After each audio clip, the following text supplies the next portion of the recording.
Assalamualaikum warahmatullahi wabarakatuh. Perkenalkan, nama saya Sinta Fauzia, saya dari kelas MPIC. Sebagai memenuhi tugas UAS di mana saya diperintahkan untuk membuat sebuah video yang saya akan jelaskan tentang konsep dasar itu adalah definisi manajemen pendidikan Islam dalam mata kuliah manajemen Islam. Yang kedua, ruang lingkup, dan yang ketiga, fungsi manajemen pendidikan Islam, dan yang keempat, ada hubungan manajemen pendidikan Islam dan kepemimpinan, dan yang kelima, ada model dan gaya kepemimpinan pendidikan Islam, dan yang keenam, ada implementasi manajemen dan kepemimpinan pendidikan Islam. Jadi itu yang nantinya akan saya bahas secara detail. Poin yang pertama yaitu definisi manajemen dan kepemimpinan pendidikan Islam. Sering kita dengar atau sering kita ketahui bahwasanya manajemen pendidikan Islam di sini itu merupakan sebuah proses ataupun juga kegiatan dalam sebuah organisasi atau dalam sebuah lembaga pendidikan Islam, di mana dalam hal tersebut itu untuk mencapai suatu tujuan secara efektif dan juga efisien. Itu adalah manajemen pendidikan Islam.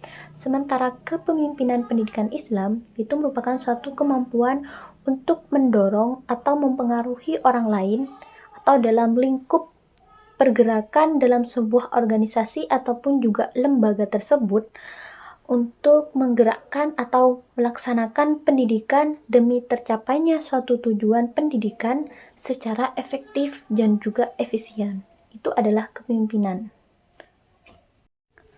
Lalu poin yang kedua yaitu adalah ruang lingkup. Ruang lingkup dalam sebuah manajemen pendidikan Islam itu terdapat beberapa poin, diantaranya itu adalah manajemen kesiswaan. Manajemen kesiswaan di sini itu di mana dalam manajemen kesiswaan di sini itu mengatur semua yang berhubungan dengan siswa. Jadi semua yang berhubungan dengan siswa itu diatur oleh manajemen kesiswaan. Lalu yang kedua ada manajemen personalia. Manajemen personalia di sini itu merupakan di mana manajemen di sini mengatur tentang karyawan dan juga pendidik atau tenaga pendidik. Lalu ada manajemen kurikulum. Manajemen kurikulum di sini itu yang mana manajemen kurikulum di sini mengatur kegiatan belajar mengajar seorang siswa. Lalu ada manajemen sarana dan prasarana. Jadi manajemen sarana dan prasarana di sini itu merupakan suatu alat ataupun juga benda yang digunakan dalam proses belajar mengajar. Kayak fasilitas yang diberikan oleh sekolah terhadap mahasiswa atau terhadap kayak terhadap guru dan siswa itu merupakan sebuah sarana dan juga prasarana. Selanjutnya itu ada manajemen keuangan, di mana mengatur semua sumber pendapatan dari sekolah. Kayak semisal ada bantuan dana atau bantuan pembangunan dari pemerintah. Lalu selanjutnya ada manajemen humas, di mana manajemen humas di sini itu tugasnya adalah untuk mengatur hubungan antara sekolah dan juga masyarakat. Artinya hubungan antara lembaga dan juga masyarakat itu ditugaskan terhadap manajemen humas. Poin yang ketiga itu adalah fungsi manajemen pendidikan Islam. Pertama itu ada planning, yaitu perencanaan. Di mana perencanaan di sini merencanakan kurikulum dan juga menentukan strategi serta metode pembelajaran. Jadi yang pertama itu sudah jelas ya, kita itu harus melakukan sebuah perencanaan.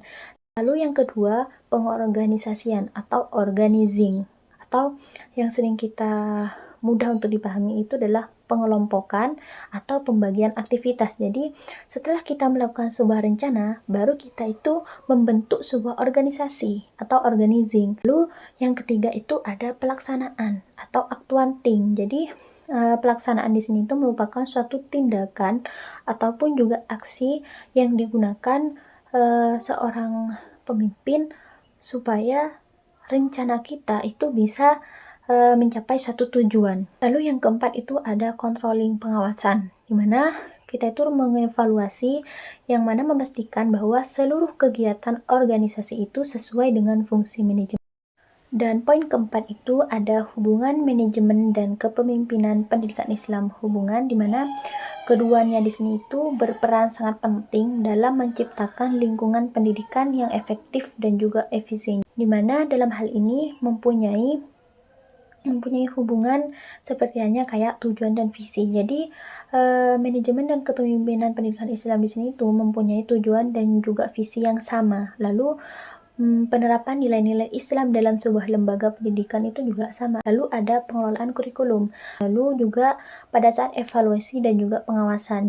Dan poin yang kelima itu ada model dan gaya kepemimpinan. Model dan gaya kepemimpinan di sini terdapat beberapa gaya. Yang pertama ada gaya otoriter, lalu ada gaya birokratis, dan juga karismatik, delegatif, dan juga demokratif.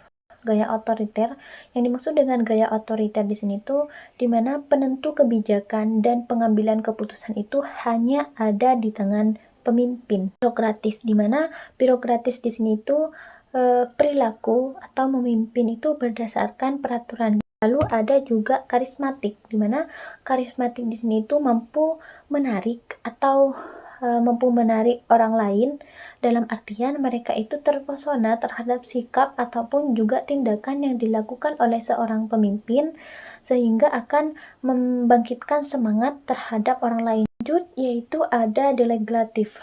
Delegatif di sini tuh dimana pemimpin itu jarang memberikan arahan sehingga pembuat keputusan itu diserahkan kepada bawahan dan anggota organisasi tersebut.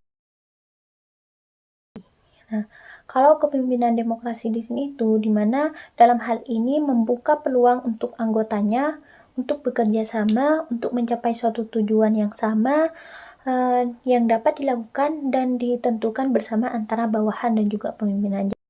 Dan poin yang keenam itu adalah implementasi manajemen dan kepemimpinan pendidikan Islam. Jadi bagaimana cara kita menerapkan manajemen dan kepemimpinan dalam pendidikan Islam, yaitu pertama itu dalam mencakup perencanaan yang matang, lalu pengelolaan sumber daya manusia yang baik. Bagaimana cara sebuah pemimpin tersebut itu mengelola sumber daya manusianya itu atau timnya itu menjadi sangat baik dan memang mereka itu sudah mempunyai suatu tanggung jawab kayak benar-benar mempunyai semangat gitu untuk melakukan sebuah rencanaan tersebut. Lalu ada penerapan gaya kepemimpinan yang sesuai dengan nilai-nilai Islam dan pengawasan yang ketat dan kolaborasi dengan komunikasi yang baik.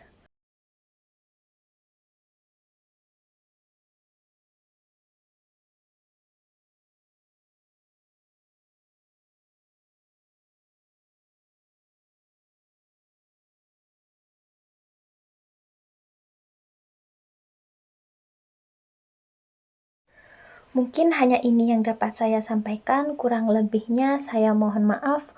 Wabillahi taufiq wal hidayah. Wassalamualaikum warahmatullahi wabarakatuh.